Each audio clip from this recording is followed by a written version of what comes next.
Isang mapagpalang umaga po sa ating lahat. Greetings from Baguio City.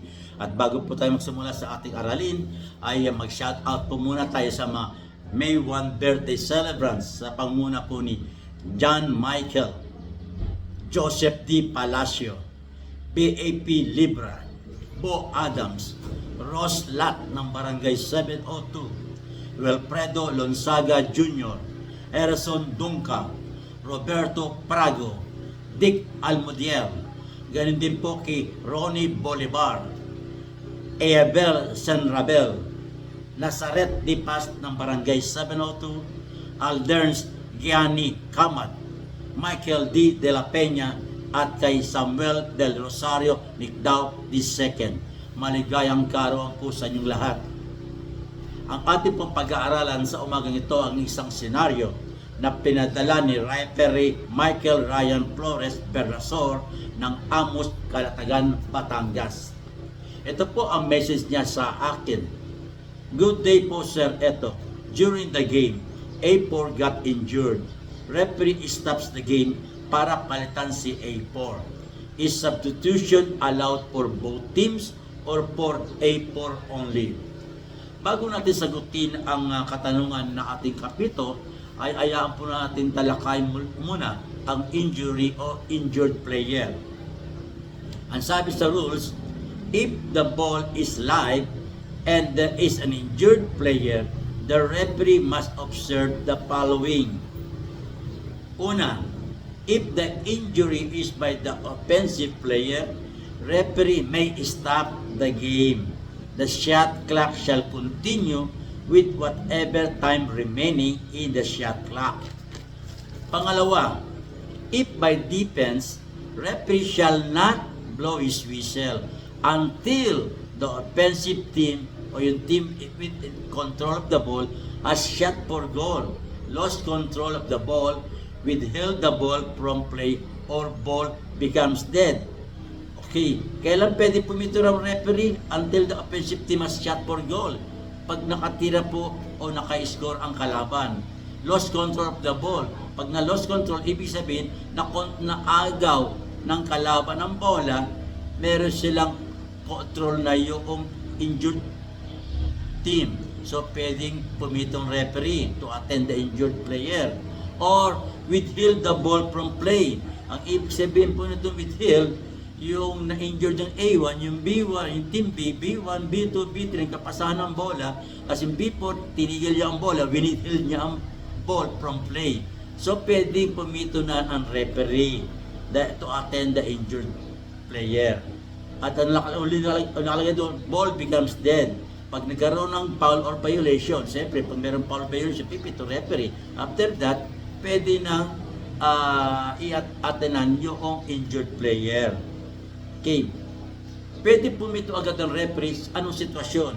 If it is necessary to protect an injured player, referee may stop the game immediately. Pag meron po talagang kailangan na i-attend o attenan na injured player, masama ang pagka-injured, palagay mo ng pag nauntog ang ulo sa floor, to attend the injured player, kailangan stop kagad ng referee ang game. Okay?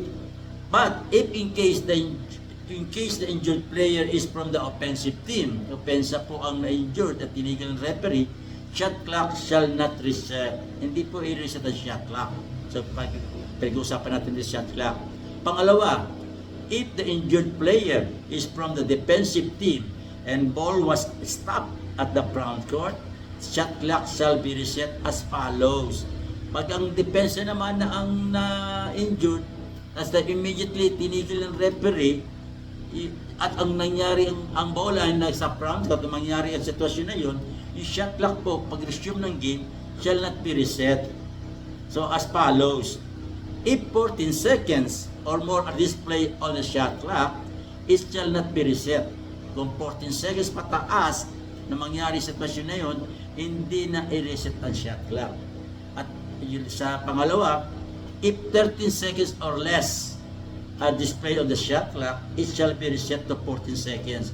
Kung 13 seconds, 13, 12, 11, 10 or less, got 1 second, i-reset natin sa 14 seconds. Doon sa scenario po pinadala ni referee Bernasor, he did not mention who has control of the ball when A4 got injured. Hindi niya pa binanggit doon kasi para mas maliwanag ang talakayan. And since referee stops the game in the scenario sent by our Capito, either team shall be allowed for a substitution as stated in Article 19.2.2 Bullet 1. So, sa sitwasyon na pinatala sa atin, hindi natin alam kung sino may control ng bola. Pero kung tinigil ng referee ang game, pwede mag-substitute ang either team or both teams. Okay? So, kailan pwede mangyari na ang injured player lamang ang pwede palitan? Okay? Ayon sa Article 5.8, player who received treatment between free throws may be substituted in the event of injury. Ano ibig sabihin dito doon? Kung between free throws po, no? Ibig sabihin, binigyan ng 2 free throws si A1. Tumitira si A1 first free throw, tapos after the first throw, nakita ng referee na nagdurugo ang ilong niya o naputok ang kilay, whatever, na-receive ng treatment siya at hindi siya pwedeng ipagpatuloy ang free throw, yung substitute player ang pwedeng pumalit para siya ang tumira ng remaining free throws ng injured player. So, yun ang pwedeng palitan ng injured player. But, sabi niya, in this case, the opponents are also entitled to substitute the same number of players if they wish. So, mangyari po yun, yung injured player A1, pumalit si yung A6 substitute, yung kalaban din, pwede mag-substitute ng same number. Okay? So, pero furthermore, no timeout shall be granted between free throws. Okay? Unless the last free throw is successful, then the non-scoring team may be granted a timeout. Ibig sabihin po na nagkaroon ng injured player between free throws, nagkaroon ng substitution, yung substitute naging player, pinalitan yung injured player, at yung kalaban din ay nagkaroon ng substitution dahil sabi sa rules, hindi pwede magkaroon ng timeout pag humingi ng timeout ng team A o team B. Dahil between free throws ay hindi pwedeng magkaroon ng timeout. Unless, sabi sa rules doon, if the last free throw is successful. So, kung pumasok ang last free throw na irang A6, yung substitute, at tumingin timeout ang team B, pwedeng bigyan ng timeout yung non-scoring team. Okay? Yan po ating aralin sa umagang ito at naway na unawaan natin. At kung meron kayong gustong itanong tungkol sa ating tinalakay, huwag po kayong mangimi na tumawag sa akin o mag-message sa akin para maliwanagan lalo ang ating mga tinalakay. At bago po tayo magwakas, huwag po natin kalimutang mag-like, mag-share, mag-follow at mag-subscribe sa aking YouTube channel.